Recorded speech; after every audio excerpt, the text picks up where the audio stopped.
मुझे अचानक एक अजीब सी शक्ति मिल गई। मैं हर इंसान के सिर के ऊपर उसका फेवर स्कोर देख सकती थी, यानी वो मुझे कितना पसंद करता है। जब मैंने अपने बॉयफ्रेंड के सिर के ऊपर देखा तो उसका स्कोर सिर्फ 9 था। मैं खुश भी नहीं हो पाई थी कि तभी मेरा बिजनेस राइवल फूल लेकर मुझसे मिलने आ गया। लेकिन जो बात मुझे सबसे ज्यादा चौंकाने वाली लगी वो ये थी कि उसके सिर के ऊपर 90 लिखा था।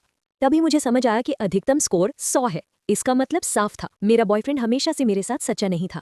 मैंने दोनों को जाने के लिए कह दिया और आराम करने लगी। लेकिन जब मैं अपनी बेस्ट फ्रेंड को सब कुछ बताने वाली थी तो मैंने उसके सिर के ऊपर -10 देखा। इसका मतलब था कि वो मुझसे गहरी नफरत करती है।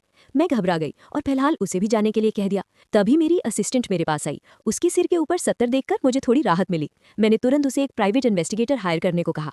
मैं अपने पुराने कार एक्सीडेंट की जांच करवाना चाहती थी, क्योंकि मुझे शक था कि वो मेरी बेस्ट फ्रेंड ने करवाया था। उसी समय मेरा बिजनेस राइवल फिर से अंदर आया। उसके सिर के ऊपर का स्कोर अब भी 90 ही था, लेकिन उसने मुझे हाल ही में तैयार किए जा रहे प्रोजेक्ट को छोड़ देने के लिए कहा। उसने मेरा मजाक उड़ाया और कहा कि मुझ में इसे पूरा करने की काबिलियत नहीं है। मुझे तब नहीं पता था कि उसकी ये बात असल में मेरी चिंता थी।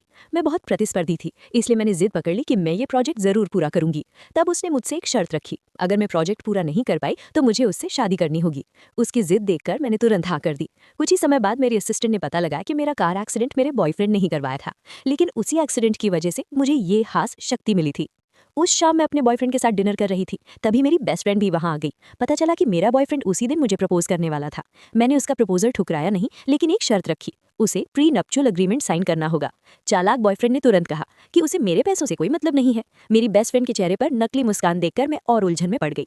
जैसे ही मेरा बॉयफ्रेंड प्रपोज करने वाला था, मेरा बिजनेस राइवल वहां आ पहुंचा। मैंने तुरंत हाँ कह दी, क्योंकि मैं देखना चाहती थी कि वो कैसे रिएक्ट करेगा। जैसा मैंने सोचा था, वो तुरंत मेरे पास आया और सवाल करने लगा। उसने पूछा, हमारी शर्त अभी खत्म नहीं हुई, फिर तुमने किसी और का प्रपोजल क्यों स्वीकार किया? लेकिन मैंने उसे तिरस्कार से कहा कि मैं तो बस उसके साथ खेल रही थी।